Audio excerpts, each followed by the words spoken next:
regulations play a really big role in whether or not a community is ready, whether or not the utilities are ready, and a business is ready. And so that brings us, I think, seamlessly into our next session, where we have partners from the Polsinelli Law Firm providing us their analysis and input on the legislative and regulatory landscape.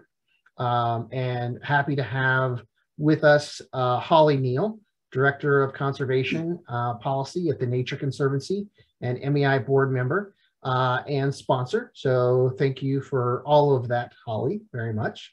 Holly will be moderating our legislative and regulatory update panel.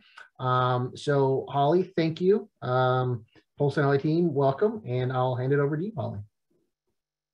All right, it's great to be with you guys again. Excited to moderate the legislative and regulatory update.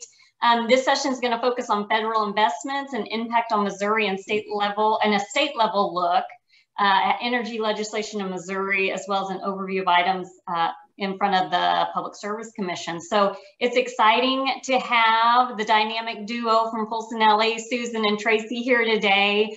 Susan, I'm going to be more kind than the last time we were on a panel together. I tried to push you on some numbers and gambling. I'll stay away from that this time. I'll be nicer.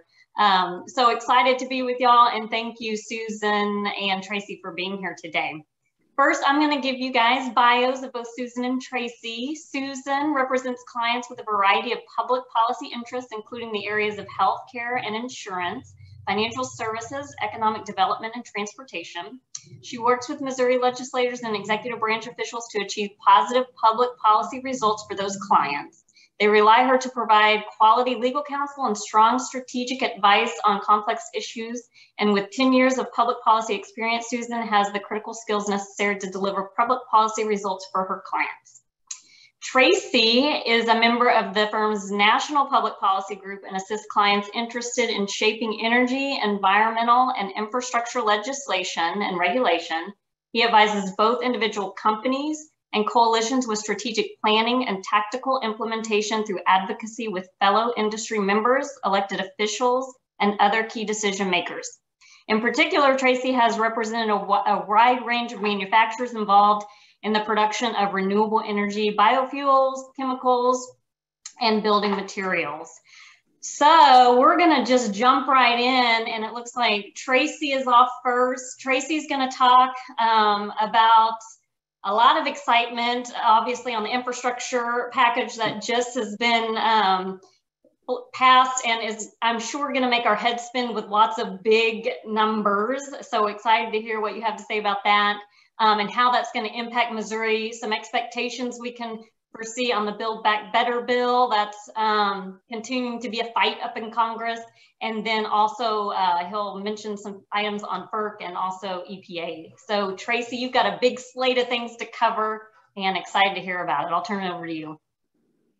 Okay, thank you, Holly. And I will, I do have a lot to cover. I will work to get through this as quickly as I can. And in addition to my bio, I just want to let everybody know I'm actually a Missouri native. I grew up in Lincoln, Missouri. I went down to college in Springfield, which at the time was called Southwest Missouri State, and then actually served a session or worked a session in the Missouri General Assembly as well in 1999 before coming out to Washington, D.C. So going to the first slide there, or the next slide, and what I'm going to be speaking about, as Holly mentioned, I'm going to talk about the Infrastructure Investment and Jobs Act, how that's going to impact Missouri, and then take a look at some of the provisions that I think are particularly relevant to this audience in the Build Back Better Act, and then take a couple of minutes to look ahead at 2022 as well. So go forward. So the Infrastructure Investment and Jobs Act, this is what you've probably read about going back into the summer, the bipartisan infrastructure package. It was signed into law by President Biden before Thanksgiving back in November.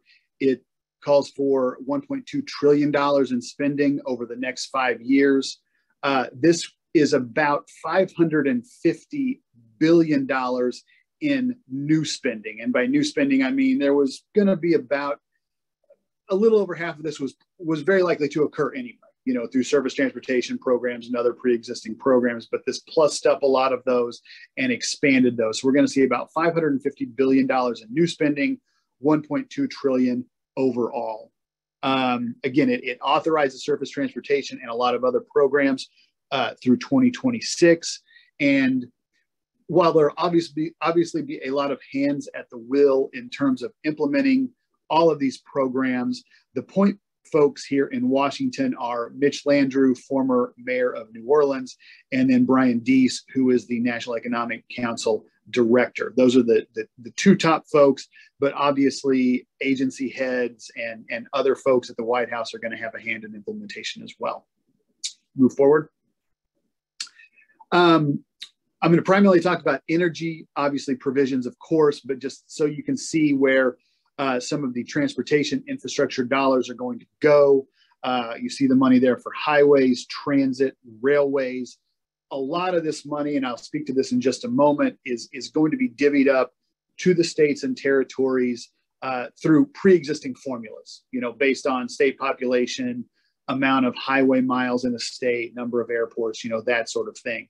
But it is also important to note that $122 billion through the DOT will be given out through discretionary grants, competitive grants over the next 5 years. So Secretary Buttigieg over at DOT will be pretty busy.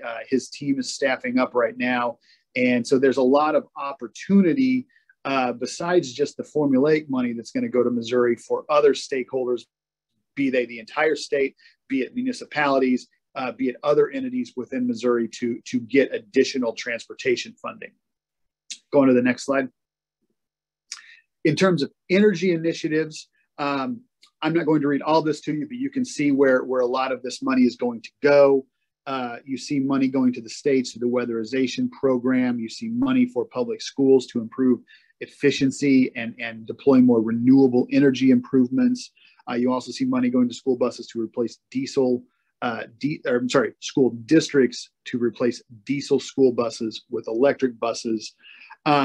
There's also a significant amount of money that is going to flow through the Department of Energy to improve the electric grid. I'm sure that the folks at EV Energy and Ameren and everyone in Missouri is aware of this. You've got money for grants to states and utilities and municipalities to improve the electric grid and resilience, to also help improve smart grid deployment, and also money that will go to the DOE to help site significant new transmission lines. I know this has been a bugaboo for over a decade now, you know, siting transmission lines and bringing renewable sources of power to the places where it's being consumed, you know, and that's been an ongoing challenge.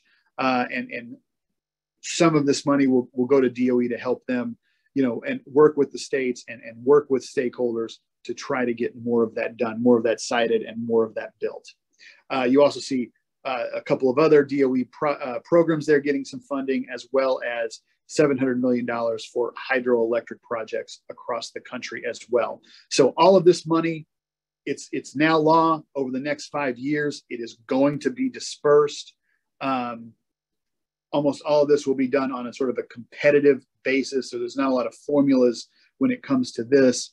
So there will be opportunities for all of you stakeholders in Missouri and others, you know, to go after this funding, honestly, beginning early in 2022 and then carrying forward for the next several years. Next slide. What's Missouri going to see out of this? Well, again, because a lot of it is formulaic funding, we already know some things pretty reasonably. You can see there how much money for highways, for bridges, for public transit is on there. It's on there and on its way to Missouri over the next 5 years as well. So this is a floor, not a ceiling, because again, there's all that money in the discretionary grants that stakeholders will be able to go after. But this is pretty much guaranteed to head Missouri's way over the next half decade. A couple of programs I do want to flag that are relatively new here. You have money that will go to the expansion of electric vehicle network charging stations. $99 million there. And then also $100 million for broadband, particularly in rural areas and, underserved is probably the better word here, underserved areas around the state, in addition to just, your more traditional transportation type funding. And then finally, of course, there's a big influx of money for water infrastructure as well as for airports as well. So again, all of this funding is coming over the next 5 years. This is the floor, not the ceiling, because there will be other opportunities to pursue a lot of other grants over the next 5 years. Next slide. So that's the bipartisan bill that is now law. Build Back Better is what the Democrats have called their sort of social infrastructure and climate bill that they are pursuing through the budget reconciliation process. This is a partisan procedure that has become more in fashion in Congress over the last several years.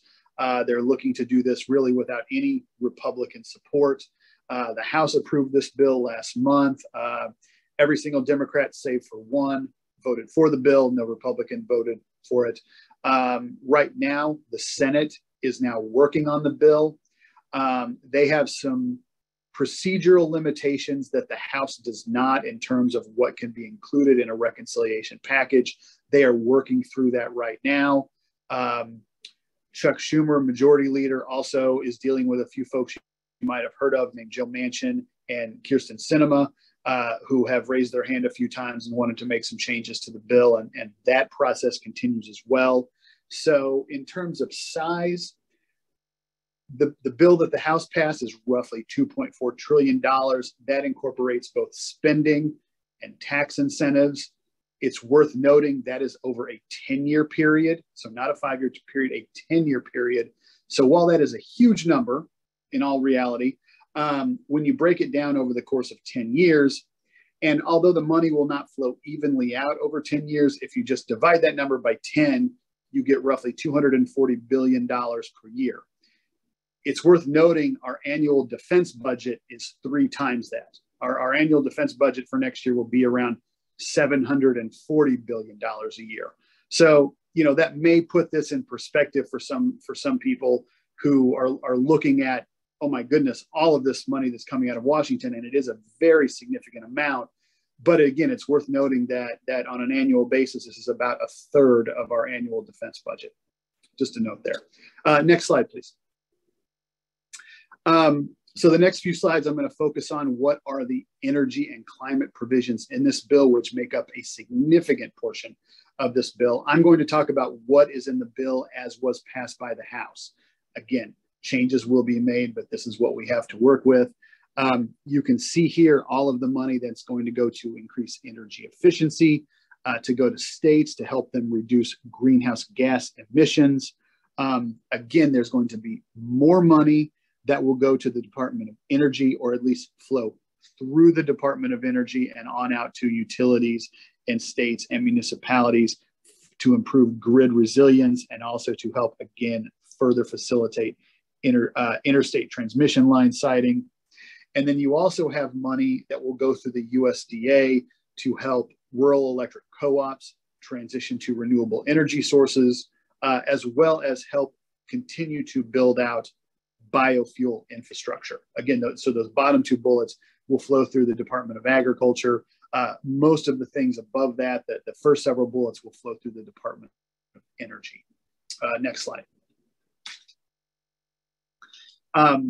So that slide talked about spending. The next couple of slides are going to talk about, actually 3 slides are going to talk about all of the tax incentives. A huge portion of the Build Back Better Act involves changes to the tax code. You can see here a lot of the green tax incentives that are increased, extended, augmented, really over the next decade. Again, this is a 10-year window, so these things would be carried out through 2031. You see all of the PTCs and the ITCs that probably many of you are familiar with. It's also worth noting that nuclear power is going to qualify for some of this as well, since it is a zero emissions form of energy. You also get more money for manufacturers to help produce some of the equipment and some of the things that will be used to develop and produce this power as well. So you see those there. Next slide, please. In addition, there's a suite of incentives that are going to be extended focused on energy efficiency. You see these here for residential and commercial buildings, for new home construction in 45L. You also are going to see an extension and a big increase for the 45Q credits for carbon capture and sequestration as well. So those would go to coal plants, natural gas plants, potentially some other sources as well there that would capture and sequester carbon emissions. Sort of an overarching theme that I want to impart to all of you regarding the past couple of slides, be it renewable energy production investment as well as energy efficiency increases. The way, at least currently as written, these incentives would work is for the first 5 years. So for the next 5 years, these increases or these incentives would be on the books fairly much how we've all been familiar with, how they've worked for the last several years. Some of them are getting increases, maybe in terms of percentage or dollar amount, but they're technology specific, product specific type incentives. After that first 5 years, the large number of incentives will transition into just a couple of buckets of technology neutral incentives. And the amount of the incentives at that point will then be based on either how much energy efficiency is gained or how much greenhouse gas emissions are reduced. So it will be sort of a sea change in the way that these incentives work. Many of them could pencil out to be as high or higher than what we're used to, depending on, the type of product produced or the power produced or the type of efficiency gains that are secured, where those products are made and how they're produced and that type of thing. But there is a transition on the way 5 years down the road from the way many of these incentives have traditionally worked. And that's something to be aware of. Next slide. Last thing on tax incentives from the Build Back Better Act.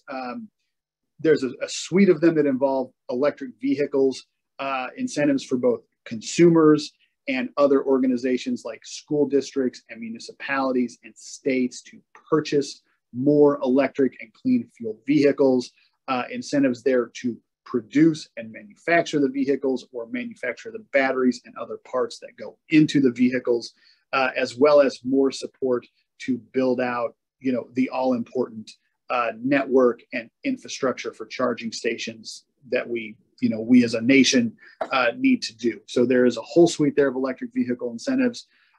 There are rumors some of this will change. Joe Manchin has voiced concern over how some of these are written at the moment. But I would imagine that a lot of this, if not all of it, will ultimately be included in a final package. Next slide, please.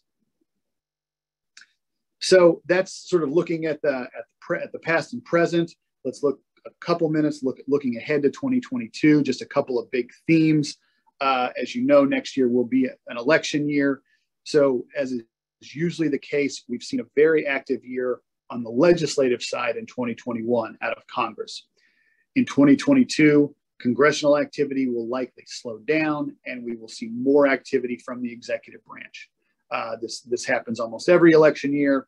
It will be more so, I think, in 2022 because the agencies and departments will have to implement the infrastructure package and likely some form of the Build Back Better Act if it is indeed passed. And also, it took quite a while for the Biden administration to staff up. It takes a while for any new administration to staff up on the executive side of things. So you see less activity out of the executive branch sometimes. That will not be the case in 2022. So we'll see more activity from that side of town. Environmental justice is going to be a theme through almost anything that is done on the energy, environment, infrastructure front, sort of an all-of-government approach is being taken by the Biden administration in this area. It's also obviously worth noting that nobody can predict the future accurately. There's going to be, surprises, things we're not expecting. Things like, again, the changing and ever-evolving pandemic will also, have an impact on 2022 as well as we look ahead. And then finally, and I'll circle back at the very end of my presentation on the midterm elections, which is going to sort of be in the background of everything and sometimes in the foreground of everything that Congress is going to try to do next year. Next slide, please. We'll take a look at a couple of agencies in terms of FERC and what might be, on their agenda for 2022.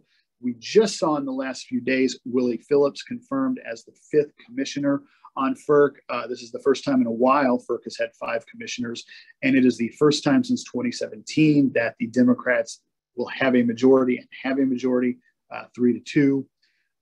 We've already started to see increased oversight and investigations out of FERC. You can see the numbers there. The number of investigations have already gone up in 2021 compared to the previous 4 years, and the amounts of penalties and settlements have already gone up. And it's not going to shock anybody to know that those trends will likely continue at least throughout the Biden administration.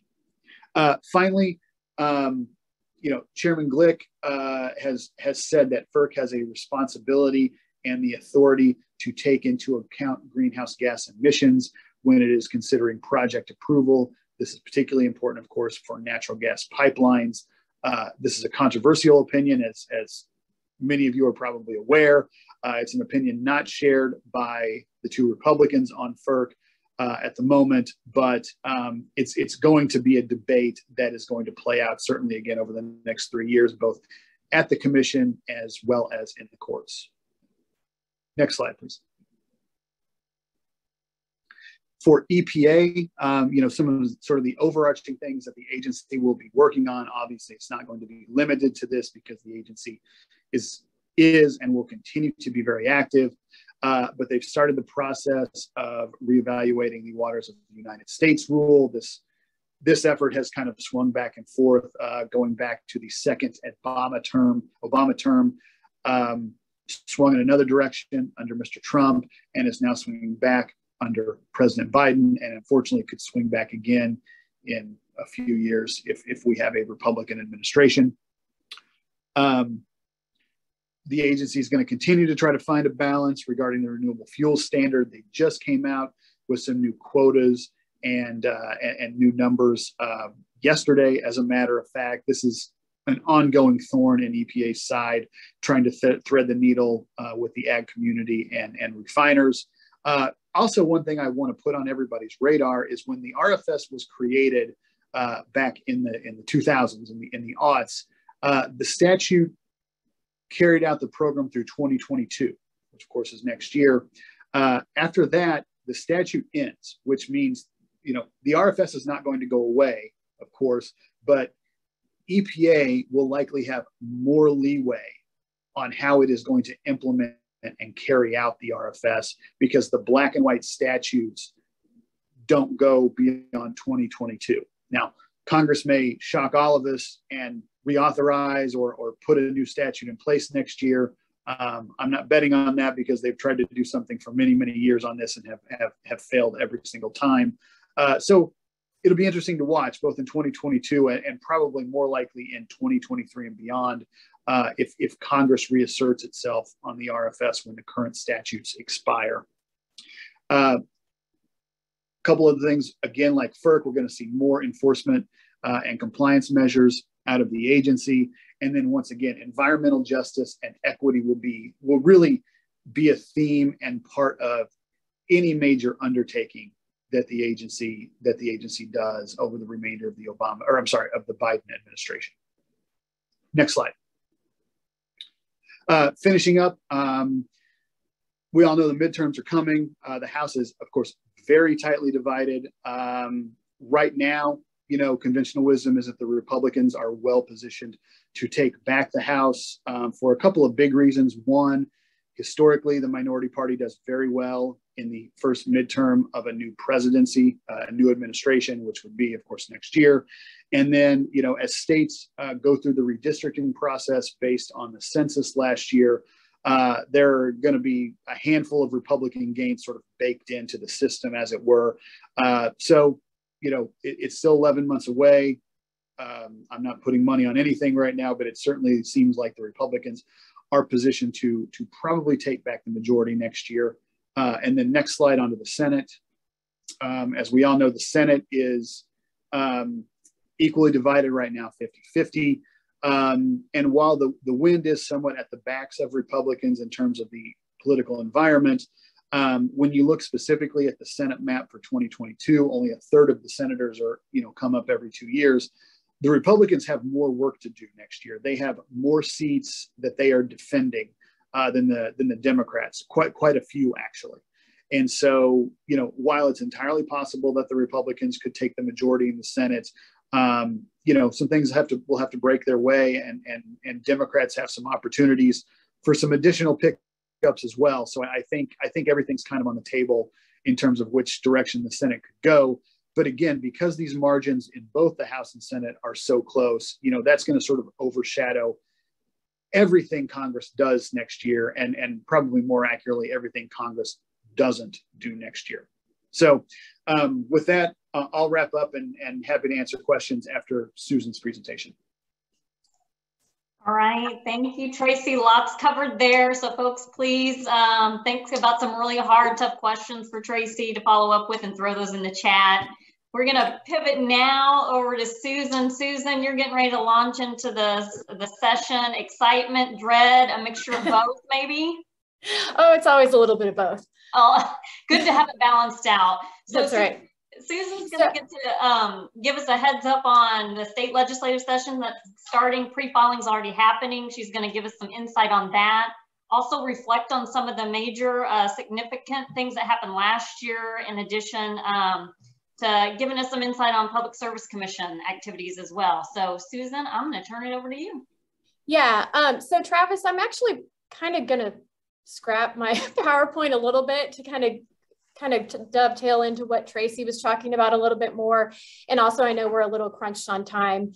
And like Holly said, we're still, looking ahead. So everything, I can kind of set the stage for you and give you a flavor of what we think it's going to be like this year.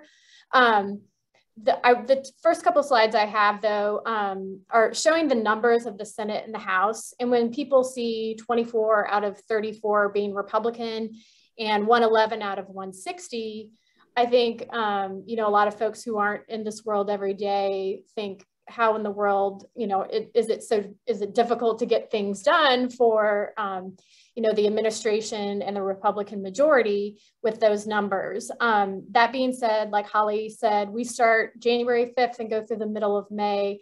And I think those of us that are in the building this year, and there's probably a few people on this call who are in that circumstance, we're anticipating it to be a tough year, and a tough year in the sense of, getting kind of the more nuts and bolts, practical legislative things done, because there's a lot of dynamics going on this year. I say everybody, which is a bit of an exaggeration, but everyone's running for higher office. And so everybody is hypersensitive and aware of, their impending upcoming elections. And you have, folks who are running for the same seat against each other. So that's a challenge. We very much have especially on the Senate side, a big division between what I'm going to call the self-described conservatives and the more moderate members. And it has become increasingly fractured over the last few years. And so things that you would think there would be consensus on continue to really be a challenge. And then on top of it, Missouri has not dealt with redistricting yet. We didn't have a special session on it. And that essentially has to be done at the beginning of session. So January is really going to be sucked up by that very political issue that those of us on the sidelines, we aren't necessarily going to be in the middle of it, but it's just going to take up a lot of the oxygen in the room.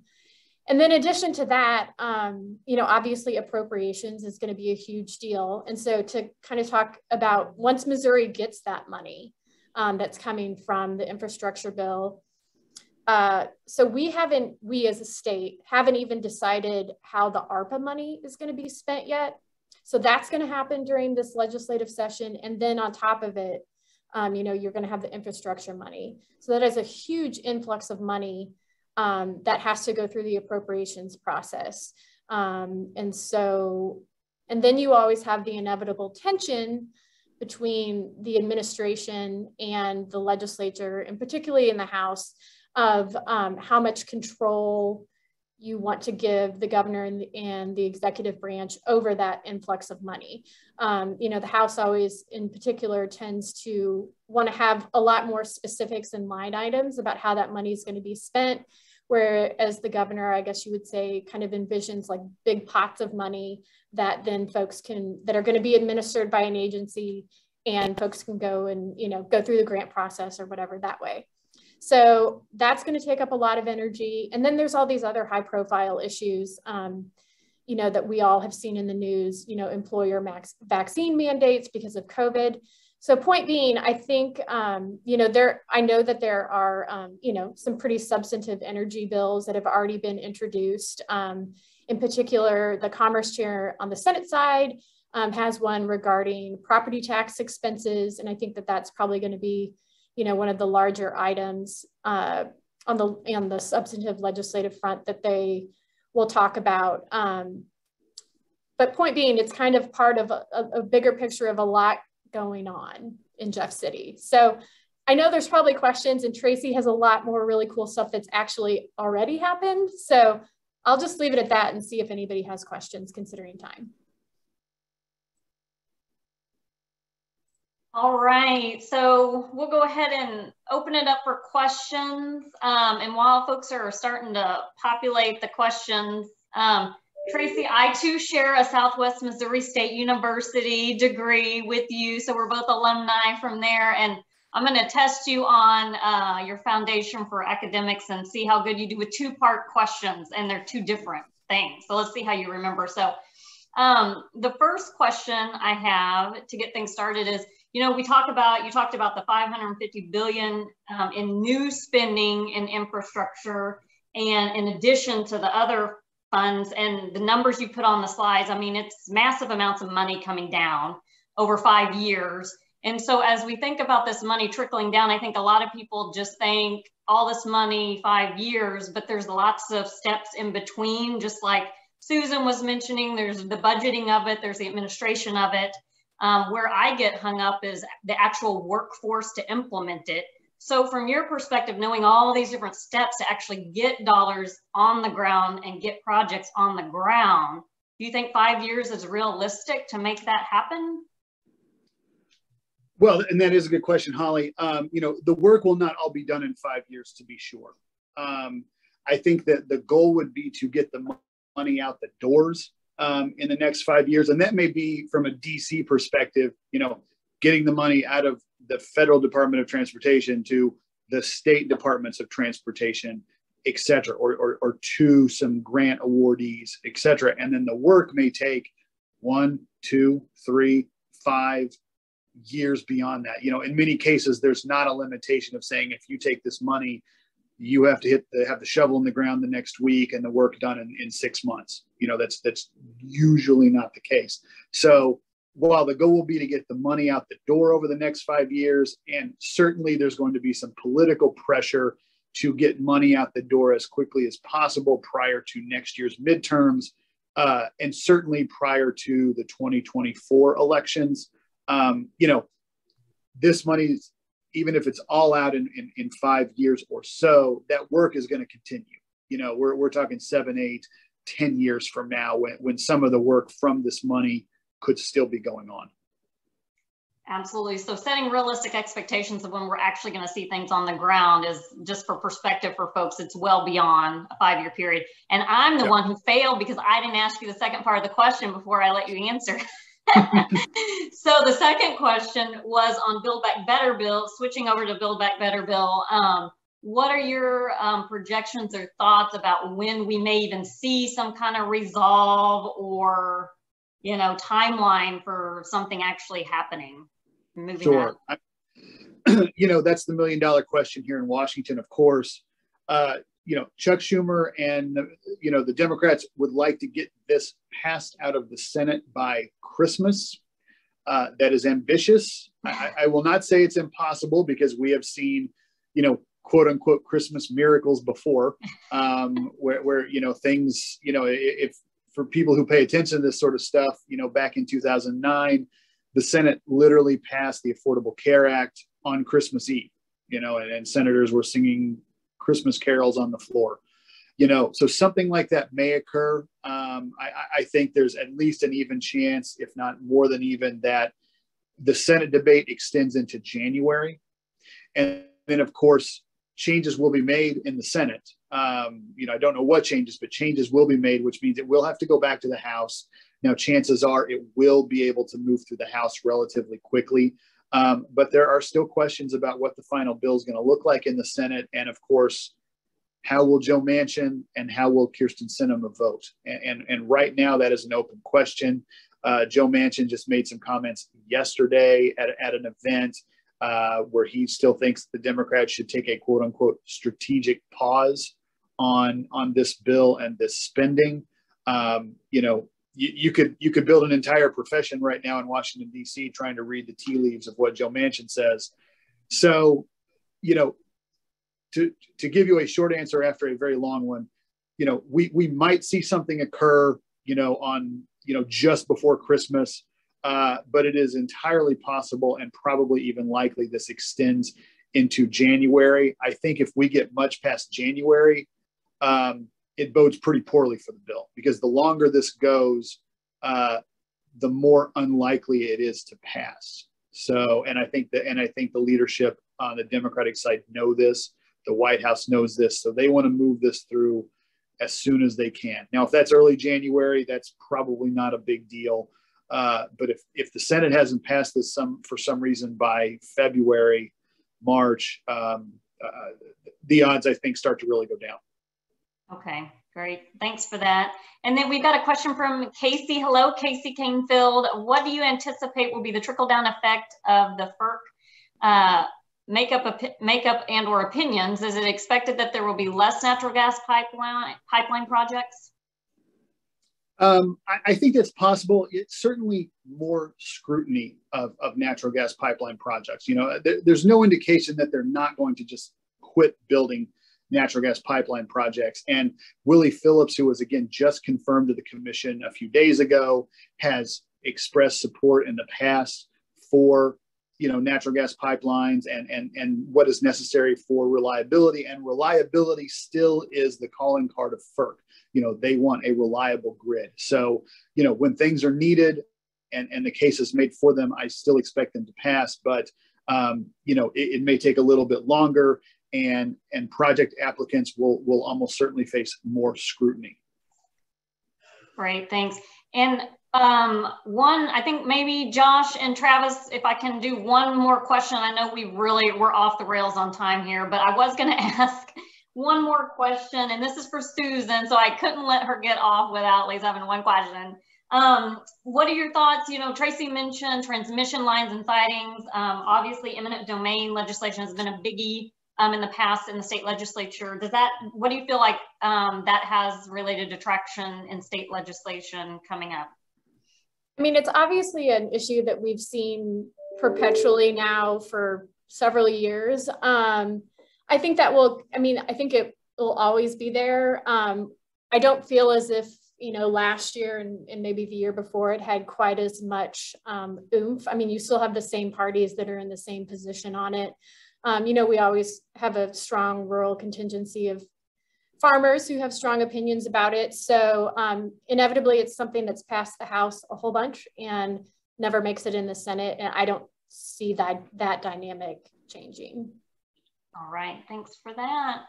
All right, Josh, I think I better turn it over to you. Thank you so much, Susan and Tracy. It's been a delight, and thank you guys so much. It was fun to join you.